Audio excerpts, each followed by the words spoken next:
Next up, stepping up to the mic, I'd like to introduce a wordsmith, legendary in his own right. Give it up for St. Patrick. Yeah. Thank you. One round of applause for the lovely Jihan. Okay, Black Wax, hello. Hey, it's been a couple months. I missed last month. I had a family reunion, and it went awesomely. I'm not going to get into the semantics of it, but it was good. So, show of hands in the audience. Who here in the audience has ever been to a poetry slam? Okay, most people. Awesome. Cool. So I'm just going to explain this as a courtesy. There was a slam yesterday.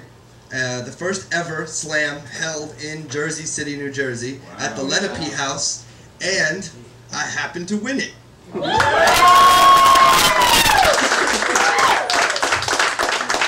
Which was no easy task, because this is how a slam works. You start with 8 poets. Those 8 poets are chopped down into 4 poets. Those 4 poets are chopped down into 2 poets. Those 2 poets go head to head, do a poem each, a sudden death match poem, and whoever is voted the winner wins. And the way that they're voted is there are random people in the audience, 5 judges, all scoring from 1 to 10, and the lowest score and the highest score are dropped. The 3 middle scores comprise the poet's score for that particular round, and whoever comes out on top is the slam master and gets all the street cred and all that stuff. So that went all right for me yesterday.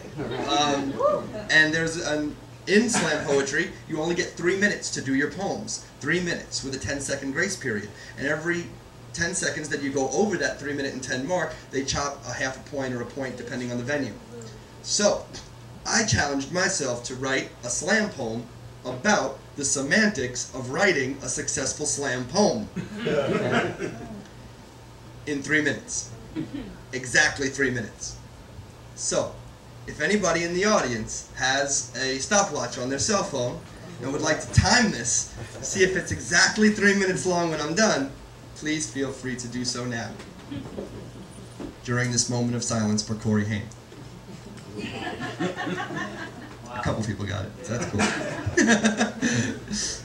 Alright.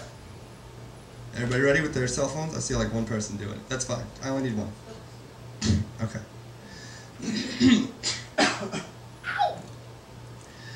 I'm going to start out in a low and nostalgic tone of voice. One that lends a sense of realness to my words. I'll begin with a quote by some famous author, the context of which may seem confusing at first, but will become satisfyingly clear as I continue to talk. No, wait, better yet. I'm going to give you a piece of long-ago reality from my life, or someone else's life, or something entirely made up. It'll seem totally innocuous for now, but its theme will carry on throughout the piece, and there's going to be a little exchange or place name or chunk of wordplay from this segment that will reappear later on in the piece, serving dual purposes in both ticking off points for cleverness and figuratively bringing everything full circle. I've only got 3 minutes to make this the most biting, insight-felt, heartfelt, painful, and relevant thing you've ever heard, and I've already spent 40 seconds on the setup, which was necessary, but it's definitely time to move on. Now, at this point, I'm trading past memory for present tension. I want my audience to respect that, and the tone of my voice should reflect that. I'm gonna fire off similes and metaphors at warp speed, seeds spread dense like weeds in each listener's mind, find time to breathe those alliterative leads that feed the need for internal rhyme, an elixir of unrepentant sentences, an alphabet soup of holy shit, just the right mixture of poetic device and pop culture reference, with a sprinkle of nice and a dash of my preference. And this is not a rhyming couplet, commonly called a hook, just a line designed to seem so from the shape that it took. I'm not the type to be so trite to drive my point home with a hook, though you might find this next line suspect. It's just the shape that it took. Now, here I've been talking for all of 1 minute and 20 seconds, and I haven't used one piece of shock imagery to responsibly jostle my audience. So, babies in blood, back alley abortions, malaria-faced political affiliation contortions, serial killers on the porch, roaches in the salad. Watch every red-blooded face go from pulsing to pallid. And now, I'll simultaneously break rhythm and please all my current event heads by saying something topical like, the only people who care that Tiger Woods is going to play golf next week are slut-bong waitresses the world over and the manufacturers of Ambien. Too far? Oh shit, that's my calling card. And now as I reach climax, filthy in your face like IMAX, I tax all my natural talent so you'll get a fat return. I got a cause to protect. I'm gonna pause for effect. Not in this poem, there's no time in this poem, in some other poem.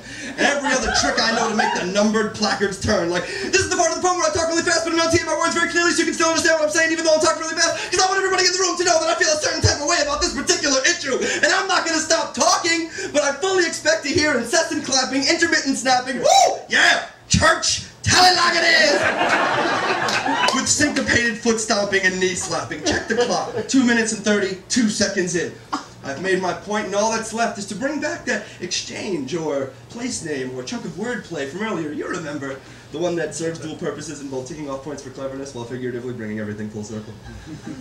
I prepare my exit, composed, as my time draws to a close. I'm so grateful you were here to watch me stumble, and my Santana-like pose repeats what everybody knows. I might be decent at this, but I'm still humble. Thank you.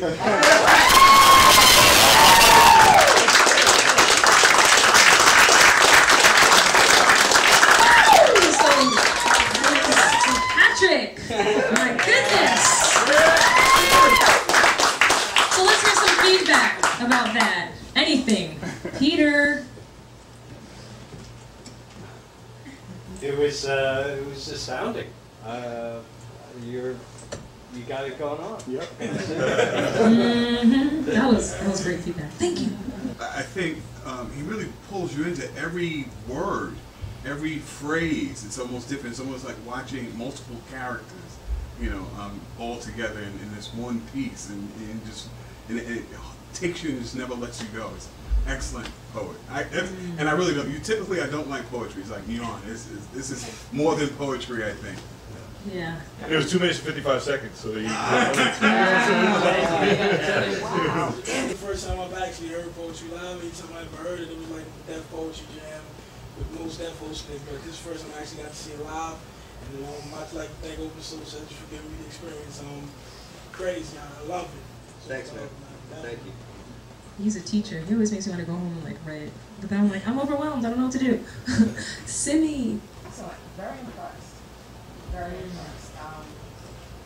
I've never heard words put together like that before. And so, good job. Nana. I want to comment on the performance because, you know, for me, there's a difference between poetry because, just me, I mean, they're kind of like separate genres. They get mashed together a lot. You know, there are people who write fantastic poetry who probably never hear them read it out loud, but they're still fantastic poets. And then, of course, there's spoken word where you do have to perform and you have to, you know, evoke and you have to kind of take the poem off the page and put it on the stage and, you know, and perform it for people. But I think that you are a fantastic performer in terms of you've like reawakened my faith in spoken word because it was so Dead. that monotone, whatever that cadence is that everybody does every time, all the time, it's so whack, and I just wish people would stop. And I just think that this is the kind But of it's stuff so that kind cool. of, you know, it's reawaken people's interest in spoken word, authentic spoken word. And I think they're fantastic. That's right. I found it very entertaining, and I think what was most entertaining about it is, you know, they say intellectual is a person who can do a thing and be thinking about the doing of the thing simultaneously. And so I got that intellectual component out of it. But it was funny because it seems as though you were critiquing the cliches of these tropes, but at the same time using them to good effect. And so that makes the audience have to think about, you know, how much of a dupe we are for falling for it, even as it's being critiqued. That is exactly it. Thanks. And Cheryl, how did you feel about that? Yes. Wonderful. It was wonderful. Excellent. That's right. That's right. You hear that? Don't stop. Right? St. Patrick, guys. Give it up one more time.